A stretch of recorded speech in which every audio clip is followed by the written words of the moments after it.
1920년대 후반 중국 혁명의 열기 속에 한 조선 청년이 조용히 자신의 이름을 지었습니다. 본명 장지락. 그러나 그는 세상을 떠날 때까지 김산이라는 이름으로 살았습니다. 일제의 감시를 피해 이름을 바꿨지만 그의 삶은 누구보다 분명한 목표를 향해 나아갔습니다. 조국의 해방. 김산은 단순한 독립운동가가 아니었습니다. 그는 세계혁명 속에서 조선의 미래를 고민한 사상가이자 행동가였습니다. 그의 생애는 혁명과 투쟁, 이상과 배신이 뒤섞인 한편의 대서사시입니다. 챕터 1 평양에서 상하이로 새로운 이름 김산.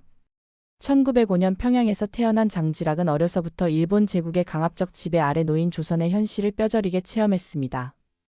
유년 시절부터 민족적 자각이 강했던 그는 10대 후반 독립운동의 중심지였던 상하이로 향합니다.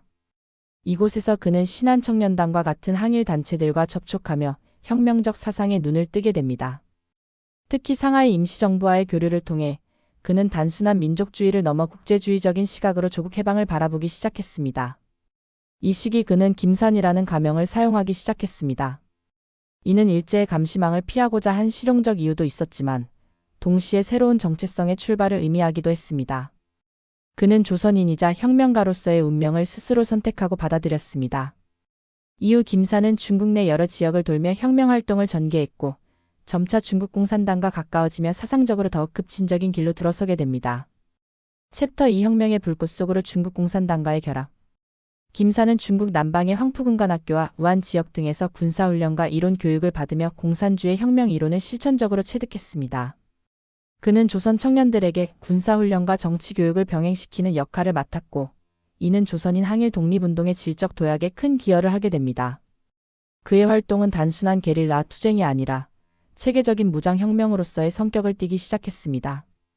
그는 특히 중국 공산당의 북벌 및 항일 전선에 적극적으로 참여하며 조선인의 존재를 각인시켰습니다.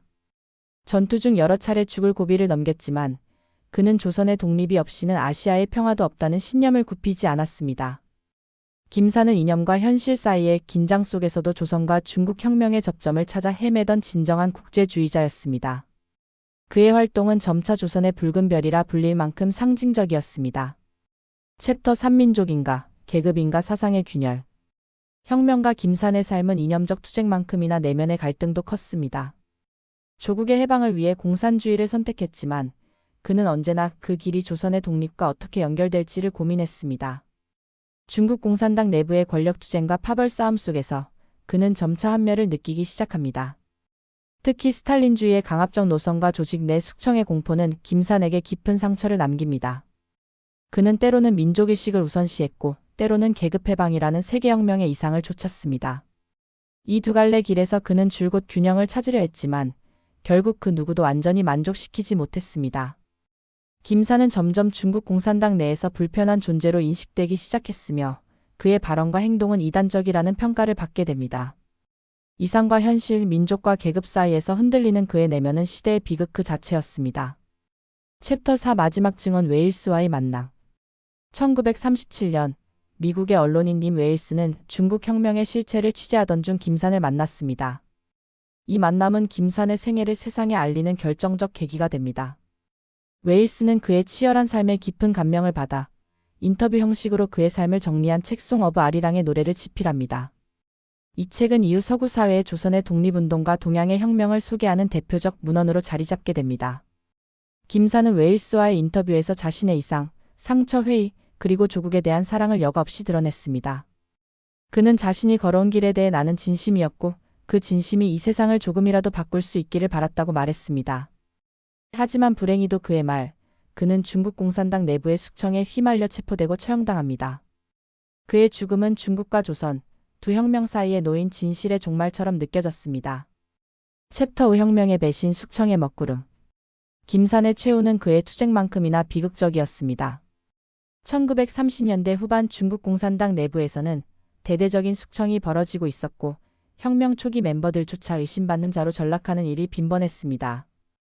김산 역시 조선인 혁명가라는 이중적 정체성, 그리고 당 지도부에 대한 비판적인 언동으로 인해 점차 위험 인물로 분류됩니다.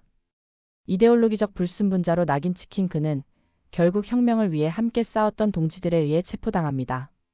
체포 후 그는 강도 높은 신문과 고문을 당하면서도 자신의 신념을 굽히지 않았다고 전해집니다. 그의 마지막은 기록으로 남아있지 않지만 1938년 무렵 그는 조용히 처형됩니다. 동료들 중 일부는 그가 내부 반역자로 규정되었기에 사형당했다고 증언했고 또 일부는 끝까지 진실을 알지 못했습니다. 김산의 죽음은 혁명 내부의 모순과 잔혹성을 여실히 보여주는 상징이 되었습니다. 챕터 6 아리랑에 새겨진 이름. 김산이 생전에 남긴 가장 큰 유산은 님 웨일스와의 대화록 아리랑의 노래입니다. 이 책은 단순한 전기문이 아닌 한 시대의 혁명과 모순, 인간적 고뇌를 담아낸 시대의 문서로 평가받습니다. 김산은 이 책을 통해 추상적인 영웅이 아닌 고뇌하는 인간으로 독자에게 다가옵니다. 그의 이야기는 수많은 독립운동가 중에서도 독특한 색채를 지니며 전해졌습니다. 아리랑의 노래는 전 세계 수많은 언어로 번역되며 조선의 항일투쟁과 국제혁명의 교차점을 알렸습니다. 김산의 내면에 깃든 열정과 갈등은 오늘날에도 여전히 공감을 불러일으키며 그가 꿈꿨던 세계의 단면을 엿볼 수 있게 해줍니다. 그는 역사 속에서 희생된 혁명가가 아니라 시대와 이념, 인간 사이의 경계를 넘나든 사상가이자 실천가로 남게 되었습니다. 챕터 7 남겨진 질문들. 김산의 삶은 끝났지만 그가 남긴 질문은 여전히 유효합니다. 우리는 과연 민족과 이념 중 무엇을 먼저 선택해야 하는가? 조국을 위한 투쟁이 이념적 충성을 요구받을 때 그 선택은 누구의 몫인가? 김산은 이러한 질문에 명확한 해답을 주지는 않았지만 그의 삶 자체가 그 질문들에 대한 답변의 단초를 제공합니다. 또한 그는 한국 독립운동사에서 상대적으로 조명되지 않았던 국제혁명 속 조선인이라는 지점에서 중요한 사례입니다. 대부분의 독립운동 서사는 국내 혹은 만주, 러시아에 국한되어 있는 반면 김산은 중국 혁명의 내부에서 자신의 존재를 각인시켰다는 점에서 독보적입니다. 그의 삶은 경계인의 운명을 스스로 감내했던 뜨거운 증언이었습니다. 챕터 8 오늘날의 김산을 만나다. 오늘날 김산은 한국 내에서도 점차 재조명되고 있습니다. 과거 냉전 시기에는 공산주의자라는 이유로 외면받았지만 이제는 그가 추구했던 인간의 해방, 조국의 자립이라는 본질적 가치에 주목하는 목소리가 커지고 있습니다. 아리랑의 노래는 국내에서도 정식 출간되었고 다양한 학문 분야에서 그의 사상을 재해석하려는 시도들이 이어지고 있습니다. 김산은 역사의 뒤편으로 사라졌지만 그가 던졌던 질문과 신념은 여전히 현재형입니다. 그의 삶은 단지 과거의 독립운동가의 이야기가 아니라 오늘날 우리 사회가 직면한 이념과 정체성, 역사 인식의 문제를 되짚게 하는 소중한 열쇠가 되고 있습니다.